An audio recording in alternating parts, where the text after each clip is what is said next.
Hey guys, my name's Robert Bradham. Basically, just want to talk to you about the same thing I've talked to you about in a few other speeches. Ultimate Frisbee. A lot of people don't really think that it's a sport, or they are a little confused in how it actually works. So I just wanted to pretty much talk and let you know exactly how it works. Basically, with Frisbee, there are going to be the same thing is in basically football and soccer. It basically combines those two sports and use a frisbee. So, like say in football, you only have to do one thing on the field. If you're the quarterback, you just have to throw it or pass the football. That's all you have to do. If you're on defense, you just got to block and make sure that the other guy doesn't touch the frisbee. You don't have to worry about catching the football. You don't have to worry about running or anything like that. You just got to make sure you block. And on offense, if you're a receiver, you just run and hopefully he passes you the ball if that's your play that they design up. Well, in frisbee, it's a little different. Everyone does everything. If you can't throw a frisbee, you will not ever be able to play on a team that's any good at all. Just because you're fast or just because you can catch doesn't mean, because as soon as you catch it, you're gonna have to throw it. Unless you only catch it in the end zone, you're gonna have to throw it at some point. So you have to be able to throw it as well. I can tell you from personal experience, I've played some really good football players that think it's simple because they can catch a football, they can catch a frisbee, and they'll be really good at it. Well, most of the time they suck. Because it's just completely different. I couldn't go out there and do what they do. They can't go out there and do what I do. So it's very similar in that you do have to have an athletic build and you have to be athletic to be able to do a lot of frisbee stuff, just like in other sports. But it's completely different. And same with it's similar in soccer because it's nonstop points. It's not a you get to go for 15 seconds and then stop, just like football. Football is very go stop, go stop, go stop. Frisbee is nonstop going until you score. There's a lot more points scored than in soccer, but it is nonstop.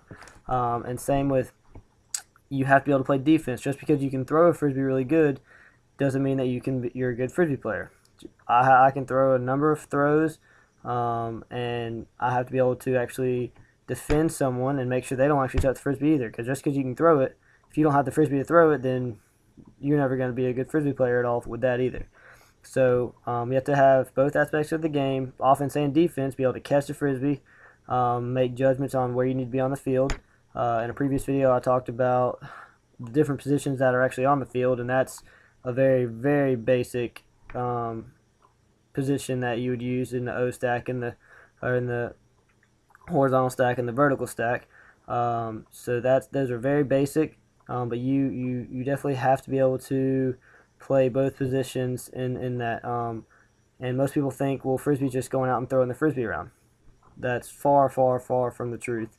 If anyone ever comes out and plays an actual frisbee, not little pickup with people that are just starting or don't really understand the game, they just kind of think you just kind of throw it here and there. That's not really frisbee. I'm sorry if that's you. That's not really frisbee. If you're not organized at all, and if you don't know any offense or defense, you're still in the basic phases of frisbee. That's pretty much just throwing around and catching and hoping someone catches it on the field. So it is very, very organized sport. But unlike football, where it's a quick play, like I said, it's continuous. You actually have to have plays that will run back in. So if you get a turn and you become offense, you actually be able to have to say, all right, when we turn it, this is what's going to happen. We're going to stack up here. We're going to set up this play. Same with if we turn it and we have to be on defense, we're going to set up and we have to do this play. So you can almost combine basketball in that as well. So you're coming down the field and you have to set up and do something, but it's continuous play. So it might not always work. You just have to have your head on a swivel and actually know what's going to happen. If anyone ever investigates into actual frisbee, you'll never hear it called that in the ultimate world. It's ultimate is what you're going to hear it called. You use a disc. Frisbees are you don't ever talk about frisbees in that. Frisbee is a trademark by Whammo, so you would never use that. It is truly a sport. If anyone actually investigates into it, it is truly a sport. And hopefully that may have explained a little bit. I could literally talk about this for days on end. There's so much to frisbee, but that is just a little bit about it, and hopefully that made sense to some of y'all. But until next time, again, my name's Robert Brown. Thank you guys.